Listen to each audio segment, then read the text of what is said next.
son propias de las criaturas. Entonces, para decir que él carece de toda limitación, de toda finitud, decimos de él que es infinito. O si no, para hablar de él, tomamos las perfecciones propias de los seres, y sobre todo de los seres más remontados, las perfecciones, por ejemplo, propias de la inteligencia humana o de la vida espiritual del hombre, y elevamos esas potencias, esas facultades, esas cualidades a un grado infinito. Decimos omnisapiente, decimos inteligencia pura, absoluta.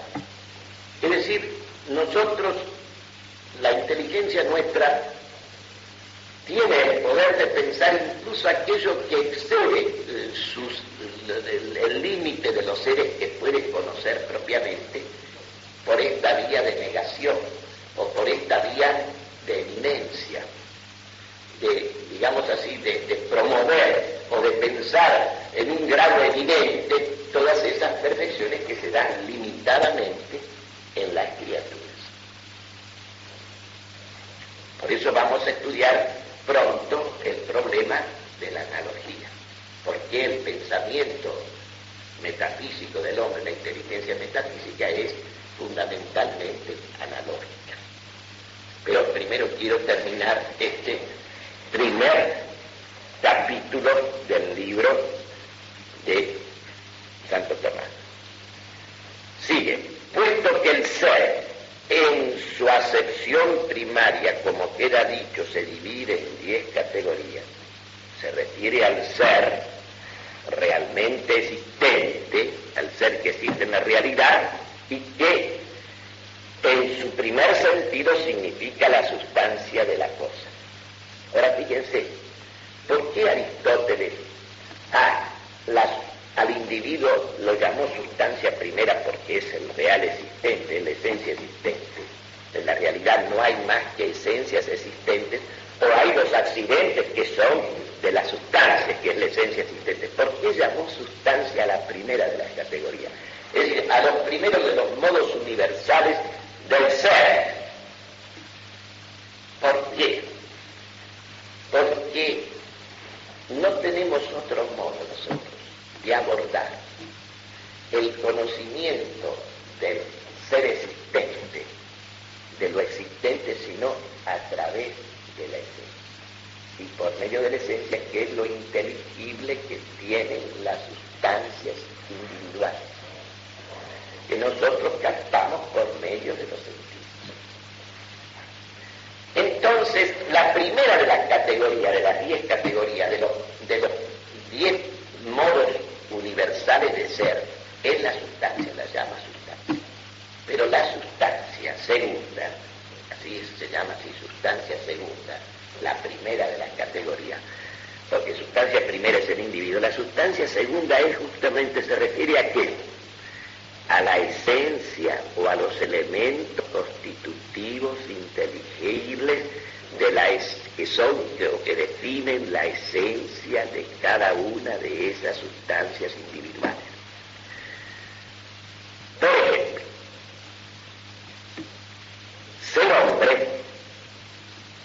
ser hombre, este individuo y aquel otro, eso se determina en la categoría de sustancia, que dice el qué, la esencia de esa sustancia primera que es el individuo, y que es el existente, el que tiene una existencia independiente, una existencia propia, una existencia de suyo.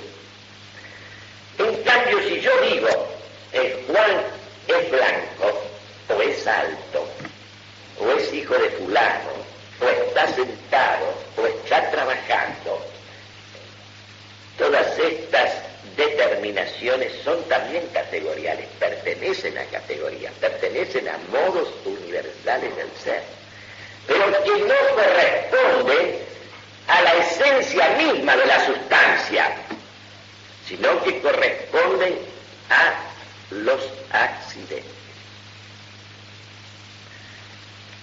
El accidente tiene con relación a la esencia real, que es la de la sustancia primera, y que Aristóteles llama sustancia segunda, la especie del pensamiento.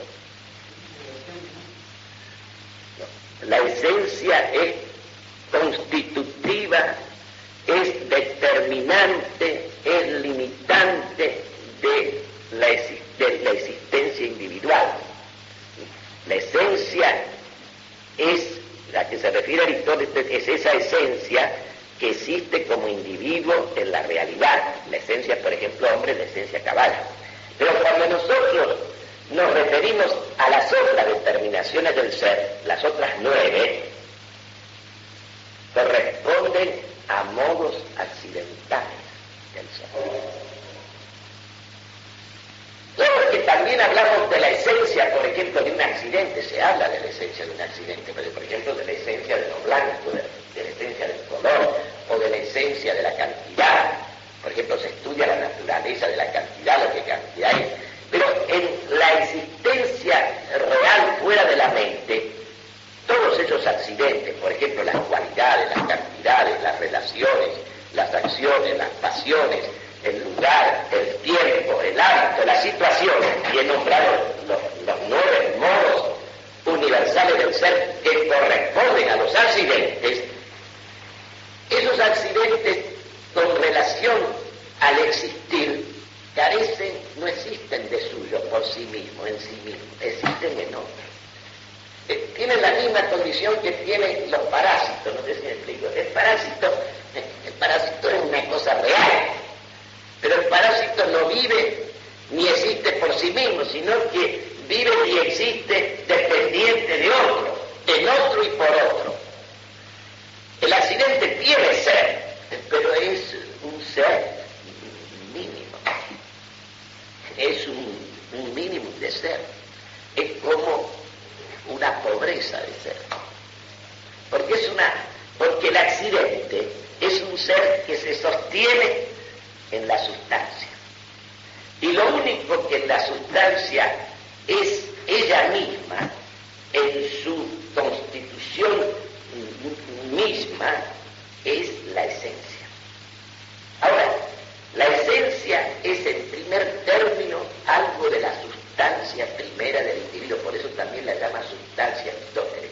Ahora, también se habla de la esencia de las cualidades, de la esencia de la cantidad, de la esencia de la relación, y se trata de definir qué es la relación, qué es la cantidad, qué es la cualidad. Pero son esencias que corresponden a los accidentes, no a la sustancia. Y por lo tanto son esencias por extensión. Son esencias porque la inteligencia siempre investiga lo que cada cosa es, sea sustancia o sea accidente. Pero la esencia se dice en primero y principal y propiamente de la sustancia. Y secundariamente y derivadamente y por extensión se habla de la esencia constitutiva de cada uno de los modos accidentales.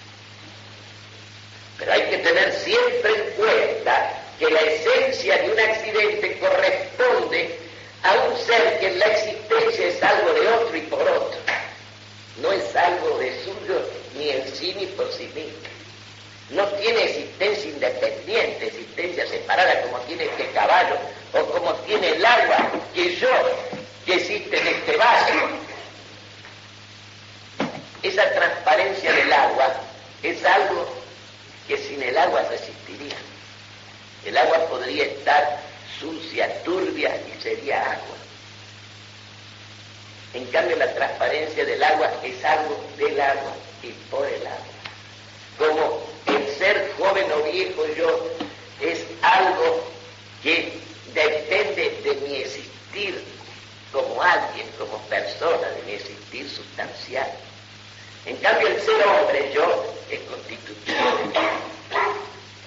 constitutivo esencial de la sustancia individual que yo soy. El ser viejo es un accidente. El ser alto o gordo son accidentes. Esos accidentes son, claro que esencia de esa cualidad o de esa relación, pero ya es en un sentido secundario derivado, no en un sentido primero y principal, porque el sentido primero y principal de la esencia corresponde a la sustancia. Y por eso Aristóteles dice sustancia primera y sustancia segunda. Sustancia primera es el individuo. El individuo lo entendemos a través de su esencia, de lo que él es.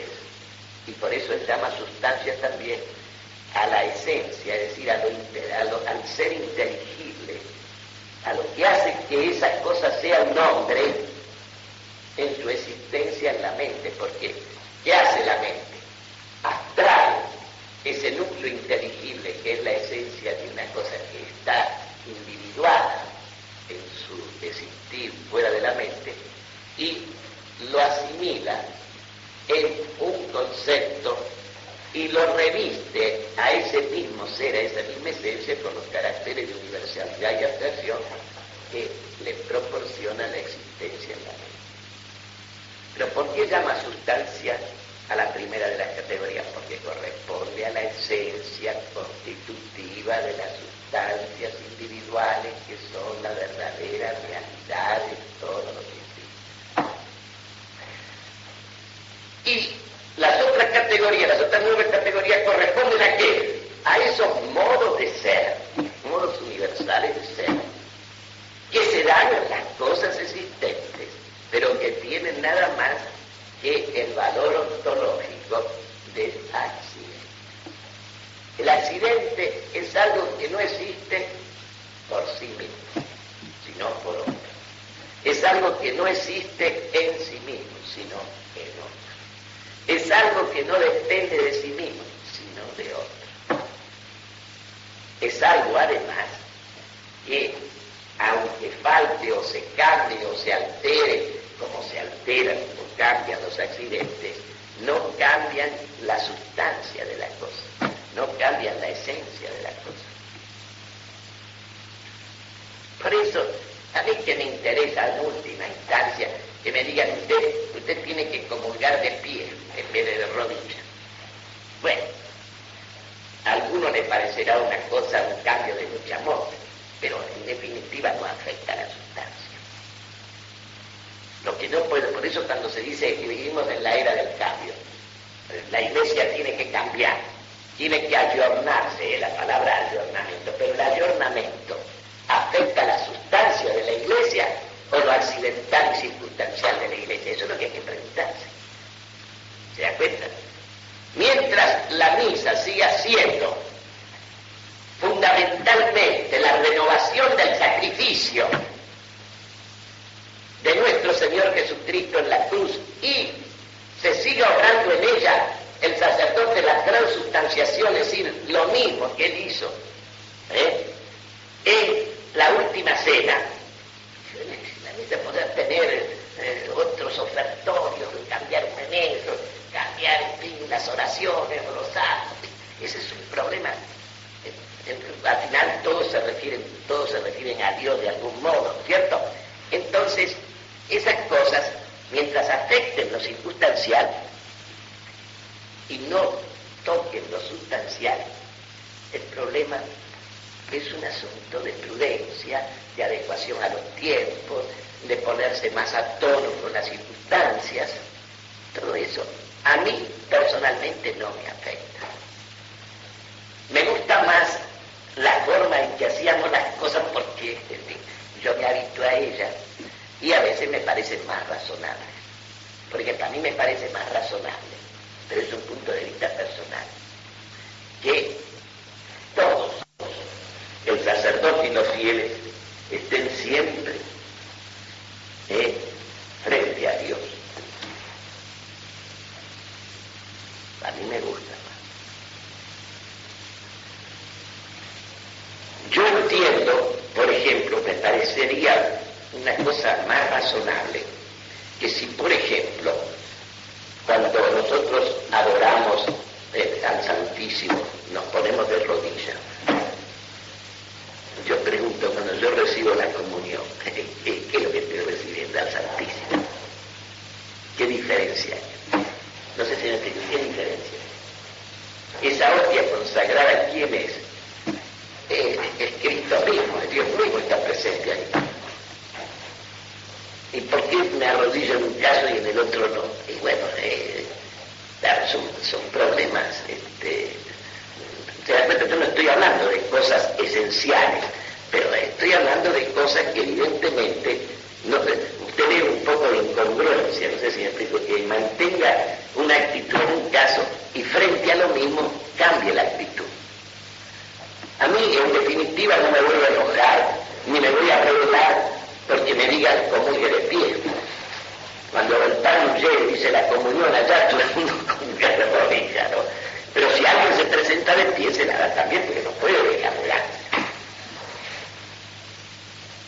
Claro, lo que a uno lo afecta, sobre todo en esta etapa, es que se mezclan las cosas, no sé si me explico, y se produce, entonces, en vez de ser en todas partes igual, resulta que en un lado es un modo y en otro lado de otro. Por ejemplo, en el caso de ayer, no es que a mí en definitiva la hostia finalmente consagrada la puede dar un laico, yo eso no lo discuto, que no afecta a lo sustancial. Pero yo no estoy acostumbrado, es la primera vez en mi vida que yo he recibido la comunión de un laico. Es la primera vez en mi vida. Entonces eso me ha impresionado. Pero yo comprendo que eso no pertenece a lo sustancial. Ahora, si en lugar de consagrar el presbítero, no sé si me explico, hubiera consagrado ese laico, ahí sí la cosa afectaba a lo sustancial. Y entonces no la podía aceptar, aunque me lo mandara quien me lo mandara. Este es el problema. Fíjense, en la vida tenemos que tener un enorme cuidado. Cuando discurrimos sobre algo que es accidental, que es circunstancial, que es modificable sin que se altere la sustancia de una cosa, o cuando discutimos de algo realmente sustancial, ahí no podemos ceder. Así no puede haber pluralismo, ahí no puede haber variación, ahí no puede haber nada. El Papa lo dice en Ecclesia Sua en Pablo VI. Lo sustancial que es la doctrina, lo sustancial que es la estructura jerárquica de la Iglesia, eso no puede cambiar, porque eso lo ha instituido el mismo Dios, o es la palabra de Dios. Ahora, todo lo demás, sí, varía, aunque a mí no me guste. Como se ha hecho la variación, yo la acepto. No tengo ningún inconveniente. A mí, por ejemplo, no me gusta rezar este credo a pesar de que... porque hay una parte que me desagrada desde el punto de vista filosófico, metafísico.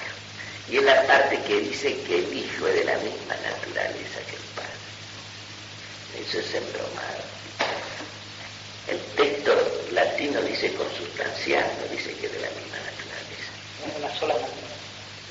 Claro, porque si yo digo, es cierto que después se agrega que Dios se ha hecho hombre, etcétera, que Cristo, pero fíjese que si yo digo, por ejemplo, que el Hijo es de la misma naturaleza que el Padre, en parte es cierto, es verdad, claro, es Dios, pero resulta que el Hijo es hombre y el Padre no, este es el asunto. Pero su ser principal es Dios. Nadie lo discute. Pero la naturaleza humana está asumida por la persona divina del Verbo. Entonces yo no puedo decir de Cristo que tiene la misma naturaleza que el Padre. Sí, tiene la misma naturaleza del Padre en cuanto a Dios, pero tiene la naturaleza del hombre en cuanto es hombre. Perdónenme, yo no estoy haciendo ahora una crítica. No, yo estoy solamente señalando que este es un asunto delicado. A mí me resulta delicado. No sé si me explico. Dice el de Nicea. Sí, es digamos, el credo que se reza los dos. En general, el único que sé de memoria es el de Romero, y he rezado siempre. Ahora, yo no lo digo esto, vuelvo a repetir, claro que se aclara después se dice que Cristo es hombre, pero entendámonos bien, ¿no? Entendámonos bien. Si yo digo que el Hijo es de la misma naturaleza que el Padre, yo en cierto modo estoy omitiendo un aspecto que hace a la naturaleza de Cristo. Lo estoy omitiendo. Porque es cierto que es de la misma naturaleza del Padre, pero es también cierto que Él incluye incluye la naturaleza humana, unida, no confundida con la naturaleza de Dios. Entonces, nosotros cuando hablamos de Cristo decimos, es Dios y hombre. Ahora, si usted me dijera, la persona de Cristo sí es divina. Ese Cristo crucificado que nosotros adoramos, la persona, esa, aunque tenga figura humana, es persona divina. Porque lo que está asimilado en la segunda persona del verbo es la naturaleza del hombre. Pero la naturaleza humana no acaba en Cristo en el supuesto que es una persona humana como en cada uno de nosotros, sino que acaba en la persona divina, subsiste en la persona divina, junto con la naturaleza divina del Hijo. Son pequeños detalles, por supuesto está aclarado después en el credo, pero fíjese que la fórmula latina distinta pues dice consustanciado, que es consustanciado, claro, de eso no hay ninguna duda. Pero, porque la sustancia, sobre todo la sustancia primera, incluye en el alguien la persona, es la persona. Y como persona Cristo es Dios, nada más que Dios. Pero incluye las dos naturalezas. Que usted me diga que la primera y principal es el divino, no se discute ese problema. Pero él ha asumido la naturaleza humana. Entonces, fíjese en el pueblo, en la gente que dice las cosas, conviene hablar con máxima claridad y precisión. Yo personalmente me quedo con el credo que decíamos hasta hace poco, porque es muy posible que cuando se dictó credo de Nicea respondía a lo mejor así una situación especial de la Iglesia en ese momento frente a las herejías dominantes o lo que fuere, ¿no? Entonces, lógicamente, la Iglesia utiliza fórmulas en cada momento a decir lo mismo que se adecúan justamente a las exigencias del momento, ¿no? Yo no entro a discutir, yo lo que le quiero decir es que las categorías, que en definitiva son las distinciones universales y fundamentales del ser, y que se refiere, lógicamente, como la inteligencia se refiere siempre a la esencia de las cosas. Hay una esencia que es primera y principal, que es la que corresponde a la sustancia. Y luego está la esencia o naturaleza que es propia de los accidentes, que Aristóteles distribuye en 9 categorías.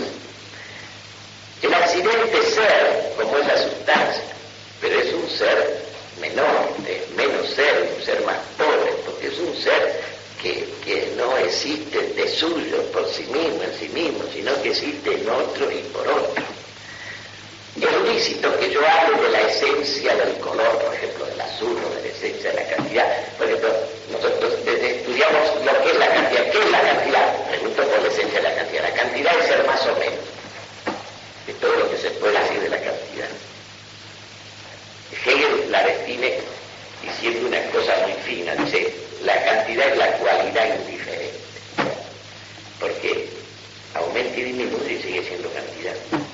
En cambio, si usted el color azul lo altera, no sé si me explico, le agrega, por ejemplo, lo hace más intenso, es decir, es azul, pero usted tiene que agregar el matiz, ¿no es cierto? Azul eléctrico, azul mar o azul celeste, ahí se produce una alteración cualitativa. En cambio, la cantidad usted la puede cambiar de uno a cualquier número y siempre cantidad. Fíjese, Hegel la llamó cualidad indiferente, porque es una cualidad que consiste en ser más o menos. Todas las otras cualidades tienen un límite, tienen una determinación. En cambio, esta cualidad cantidad es una cualidad tan especial, por eso es una categoría aparte, que su ser consiste en aumentar o disminuir, y sigue siendo siempre cantidad, el mismo ser cantidad. Lo conteste ahora después, ¿cómo habituarse, por tener los pasos, para tratar fácilmente, la esencia de las cosas, los accidentes de las cosas, en fin? Se necesita mucho sentido común, mucha formación, inteligencia. Se necesita se necesita cultivar el hábito metafísico de la inteligencia. Y cuando uno percibe... Porque no es cuestión, hermano, claro, no es cuestión de repetir la lección, de repetir el texto. La cuestión es que cuando estamos hablando concretamente de algo, nos demos cuenta si está refiriéndose a una cosa en un aspecto circunstancial o accidental o si se está refiriendo a lo esencial. Porque ¿cómo se nos puede meter la nula cuando nos cambian la esencia primera y principal, que es la esencia constitutiva de la sustancia de una cosa? Ahora, cuando del cambio de que me hablan o de la variación que me hablan corresponde al accidente, el problema es secundario, pero también hay que distinguir en el campo de los accidentes propios de los otros, porque la propiedad, si bien no es constitutiva de la esencia de una cosa, deriva directamente de la esencia. En cambio hay otros accidentes que son puramente exteriores, que usted sea morocho, que sea rubio, es un asunto secundario, es un asunto que no altera absolutamente nada. Pero que usted sea social o antisocial, perdónenme, ahí ya hay una alteración que se refiere a algo que es propio de nosotros. Por ejemplo, el ser egoísta, yo muchas veces me preguntan a los muchachos, dígame, ¿el egoísmo es una cualidad natural del hombre? Natural. O sea, hacia la esencia del hombre. Porque nacemos con la inclinación egoísta, eso no hay duda, pero eso es natural, pertenece a la naturaleza. Y a veces casi todos contestan que sí. Y el egoísmo es antinatural. El egoísmo no es una propiedad, la propiedad es la sociabilidad, no sé si decirlo, la propiedad del natural que deriva de la esencia del hombre es la sociabilidad. Lo otro es un vicio, lo otro es una negación. El egoísmo es una privación también del ser del hombre. Es como una mutilación del hombre. Es como la ausencia de algo que debiera tener, que es estar abierta a los demás, volcado hacia nosotros. Eso es lo natural del hombre. ¿Pero por qué se nace con tendencia al egoísmo? Por la razón que heredamos ahí, eso es congénito, porque es herencia del pecado original. Esa inclinación al mal la traemos al nacer, sí. O sea, habría que acostumbrarse a tratar de la esencia y la... Bueno, ahora permítame que termine esto porque él agrega ahora, Santo Tomás, dos distinciones que son importantes. Vamos a terminar. Puesto que el ser en su asociación primaria, como queda dicho, se divide en 10 categorías, la esencia ha de significar entonces lo que es común a todas ellas, porque en todas las categorías entra la esencia, pero no del mismo modo. No es lo mismo la esencia de un color que la esencia de hombre, de este individuo que es hombre. Pero la esencia es común a todas las categorías, no del mismo modo. Estas naturalezas son clasificadas como géneros y especies, y en ellas y por ellas se clasifican también los seres. Así la esencia del hombre es su humanidad, especie, y de manera semejante la demás. La especie dice que la esencia de cada cosa puede referirse a las sustancias individuales, a los individuos, y decimos por ejemplo la especie hombre, puede referirse a los colores, no sé si entiendo, y decimos que, digamos, los distintos colores pertenecen a la especie color. Podemos referirnos a las distintas especies de cantidad, ahí nos referimos a la esencia de la cantidad. Es decir, que la esencia, digamos, es lo que es cada una de esas determinaciones fundamentales del ser, que son las categorías. Pero he dicho, la esencia, en primer y principal sentido, es la sustancia, que es la esencia propia de los individuos reales existentes. En cambio, la esencia de la cualidad de la cantidad se refiere a la esencia de algo que en la existencia es secundario, es derivado, es contingente, es variable, etc. Sigamos. Ahora bien, lo que sitúa una realidad dentro de su género o especie correspondiente es lo expresado en la definición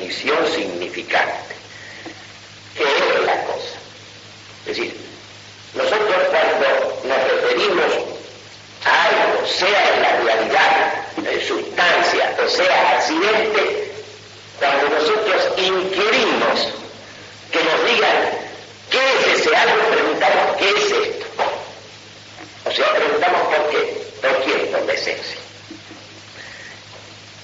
Por eso, de ahí que los filósofos truecan el término esencia por quididad. Quididad en latín es la esencia. Es el qué. ¿Qué es una cosa? Inquiero por qué cuando yo pregunto qué es, por su esencia. Por lo que una cosa es, por lo que hace que esa cosa sea la que es y no otra. Esto mismo señala frecuentemente el filósofo, si Aristóteles con la expresión, el ser lo que es. Equivalente a esta otra, aquello que da a algo el ser algo, el ser lo que es. Es decir, lo que una cosa es en sí misma, el qué de una cosa, la actividad de una cosa, la esencia de una cosa, lo que hace que sea la que es, todo eso nombra lo mismo, nombra la esencia de una cosa. Esa esencia puede corresponder a una sustancia, puede referirse a una sustancia, que es el individuo, o puede referirse a un accidente, que es esta cualidad, o que es esta relación. ¿Cuántas veces preguntamos por eso? Ese preguntar por el qué, por la actividad, es preguntar por la esencia. Ustedes ven que la esencia tiene una diversidad de sentido dentro de una cierta unidad fundamental de significación. Siempre que preguntamos por el qué de una cosa, por la actividad, por la esencia, preguntamos en cierto modo por lo mismo y por algo que es distinto en cada cosa. Lo mismo porque es la esencia, porque es lo que hace que esa cosa sea la que es. Pero esa cosa puede ser una sustancia, puede ser una cualidad, puede ser una relación, puede ser una acción, puede ser una pasión, pero yo pregunto, ¿qué es el señal? ¿Qué es el acto de ser? Yo me refiero a un accidente, a algo que en la realidad es un accidente. ¿Pero qué pregunto de ese accidente? Pregunto por su esencia. Ya terminamos. Se denomina también forma, se denomina forma a la esencia, a la actividad, al qué. La forma significa la perfección y certidumbre de cada cosa, como dice Avicena en el segundo libro de la Metafísica. Tiene además el nombre de naturaleza. La esencia también se llama naturaleza. Perfección y certidumbre de una cosa, esa es la forma. Que corresponde también a la esencia, es otro nombre de la esencia, que corresponde a lo que una cosa es. También se dice, cuando se habla de la esencia de una cosa, se habla de la naturaleza. La naturaleza de algo y la esencia de algo es lo mismo, casi lo mismo. Una realidad es inteligible solamente por su definición y esencia. Y en este sentido dice el filósofo en el quinto libro de la Metafísica que toda sustancia es naturaleza. Una realidad es inteligible solamente por su definición y esencia.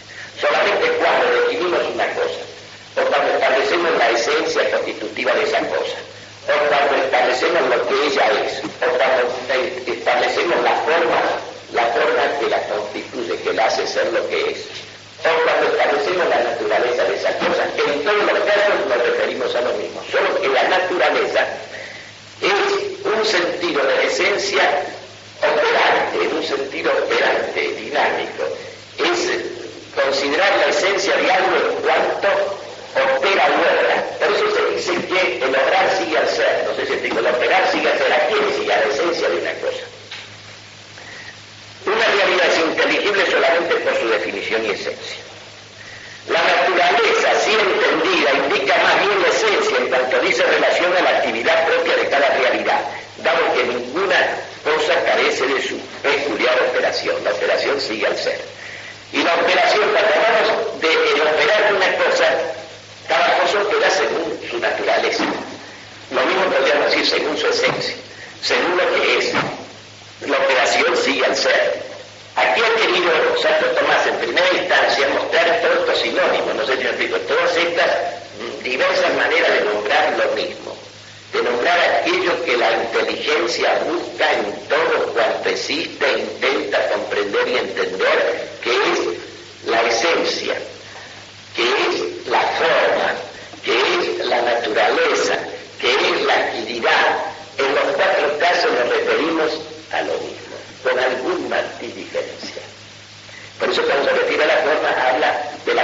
perfección. Cuando se refiere a la naturaleza habla del obrar, de la naturaleza en cuanto a la esencia operante. Cuando se refiere a la esencia se habla a ese puro inteligible, a ese núcleo inteligible que es lo que define cada cosa. Cuando se dice equidad es porque la pregunta que hacemos cuando reclamamos, no sé si me explico, que nos digan lo que una cosa es, preguntamos qué es esta cosa. Entonces explico, son distintas matices, pero que corresponden al mismo ser de la esencia. Y aquí termina el capítulo primero. Entonces, si ustedes me permiten, yo, al tiempo todavía hay que terminar. Bueno, porque si no, les iba a leer una síntesis de todo esto. Y ahora vamos a volver, porque la única manera de que estas cosas las podamos nosotros realmente dominar es habituarnos al uso de la misma, al ejercicio de la misma. No es cuestión de que se repita esto, aunque se lo entienda, sino el problema principal nuestro es la aplicación permanente. Es decir, que en toda conversación, con cualquier persona, en cualquier lugar, o lectura de un libro, o visión de un espectáculo, sepamos siempre distinguir lo que es primero y principal de lo que es secundario, lo que corresponde al accidental y lo que corresponde a lo esencial, lo que es de la sustancia y lo que es de la circunstancia, lo que es de la causa y lo que es del efecto, lo que es del medio y lo que es del fin, de lo que es del acto y lo que es de la potencia, lo que es de la forma y lo que es de la materia, porque cuando nosotros tenemos el dominio de este hábito, ya las cosas, ya podemos dialogar, si no, siempre es un diálogo entre sordos, por una razón sencilla, porque cada uno habla mejor la misma cosa, pero considerando lo sustancial o considerando cualquiera de los accidentes o de las circunstancias. Y entonces a usted lo arrastran, por ejemplo, a conclusiones, muchas veces, precisamente a conclusiones falsas, a partir de cosas que son verdaderas, pero en un plano solamente accidental. Y usted no puede, por el registro de los accidentes, llegar a conclusiones que afectan la esencia de una cosa.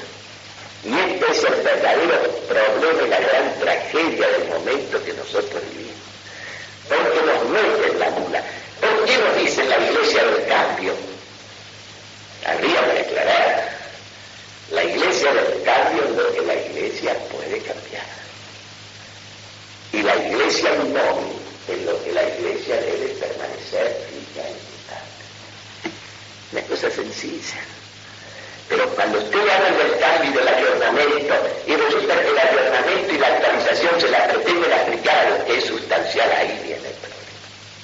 Como cuando, por ejemplo, nos quieren hacer ver que el amor al prójimo consiste en ayudarnos en tal, que con eso se agota la caridad de Dios. Ahí está eso. A pesar de que Cristo nos ha explicado diciendo que se amen los unos a los otros, nos amemos como Él nos amó. Como Él nos amó. De manera que yo, perdado del amor al prójimo, tengo que amar al prójimo como Cristo me amó a mí. Y amó a mi prójimo. Yo no lo puedo separar. Entonces, claro, yo cuando estoy con el comunista que también está, en fin, que tiene el frenesí de la ayuda al prójimo, de qué sé yo, resulta que me adapto al modo de él, a la fraternidad demasiado humana de que él habla. Y dejo esta fraternidad divina de que me habla Cristo, porque Cristo es cierto que por ahí dice, amarás a Dios sobre todas las cosas y al prójimo como a ti mismo, pero él aclarado en otros textos y hay que considerar todo el contexto de qué modo se ama al prójimo. Amar al prójimo como Cristo nos amó a nosotros. Y nos amó de un modo singular y distinto del mero amor así a la humanidad en general. Porque además Él nos amó como Dios y como hombre. Pero todo Dios es obrar humanamente cosas que no eran humanas, o cosas sobrenaturales. Al final del capítulo primero, como todo el estudio estudio metafísico, toda la investigación metafísica es en torno se refiere a la esencia, porque es el modo de abordar la existencia. La inteligencia no tiene otro modo de conocer la existencia, que es el ser en acto, que es la actualidad del ser, que es la presencia del ser en la realidad. No tiene otro modo que la esencia. Es por medio y a través de la esencia que la inteligencia llega a conocer al existente, a la existencia, que es el ser en acto, el acto de ser. Dice al comenzar el capítulo segundo lo siguiente: la esencia con toda propiedad y verdad está en la sustancia, y de una manera impropia y disminuida se verifican los accidentes. Esto es una distinción a la que me he referido ya en la clase anterior, pero que es preciso tener en cuenta. Siempre se trata de la esencia. La esencia es el qué de todas las cosas. Ya hemos visto que preguntar ¿qué es esto? Preguntar por la actividad, preguntar por la naturaleza de una cosa, preguntar por la forma constitutiva de una cosa, preguntar por la esencia de una cosa, todo esto es lo mismo, es preguntar lo mismo.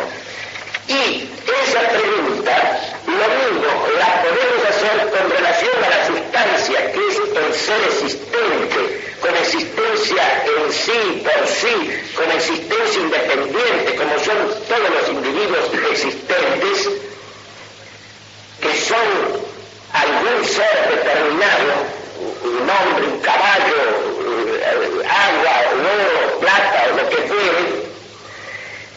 Siempre que nosotros la esencia se verifica en forma primaria y principal en la sustancia.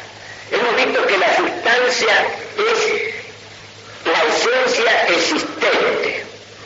existente como individuo. Por eso la llama sustancia primera Aristóteles, y llama sustancia segunda a la esencia de ese individuo que tiene existencia separada, tal como se da en el pensamiento, que la piensa. En el individuo la esencia está individuada, está concretada. Sustancia segunda es la esencia en el pensamiento, la esencia de la sustancia en el pensamiento. La esencia como género, como especie, como diferencia. Por ejemplo, yo digo, Juan es hombre. ¿Qué diferencia hay entre este sujeto Juan y este predicado hombre? En el fondo, Juan es idéntico a hombre. ¿En qué es idéntico a hombre? En la esencia. Que en todos los conocimientos claros y distintos que el hombre tiene de las otras cosas. Este es el problema. Vale más, infinitamente más, ese conocimiento, que es por un lado indirecto y negativo, y por otro lado oscuro, como dice San Pablo, a Dios lo conocemos en imagen, lo conocemos oscuramente, pero ese conocimiento de Dios vale infinitamente más que todos los conocimientos claros y distintos que tenemos de las cosas proporcionadas a nuestra inteligencia. Esto es un punto que también tenemos que tener en cuenta. Entonces, de las sustancias, dice Santo Tomás, unas son simples y otras compuestas. En ambas está la esencia. En ambas está la esencia. Porque la esencia es lo primero que existe. Si a una sustancia yo le quito la esencia, ¿qué queda de la sustancia? Nada. Por eso Aristóteles decía, lo primero que existe es la esencia. Y si no existiera la esencia, no existiría nada. ¿A qué esencia se refería? A la esencia de lo sustancial, de la sustancia. A la esencia existente, que es el individuo, el individuo natural, que existe fuera de la mente, que es este caballo, este hombre, este oro, esta plata. De manera que la esencia se verifica propia y principalmente en la sustancia. Y en toda sustancia, sea simple o compuesta, siempre hay esencia. En ambas está la esencia, pero en las simples, en las sustancias simples, de un modo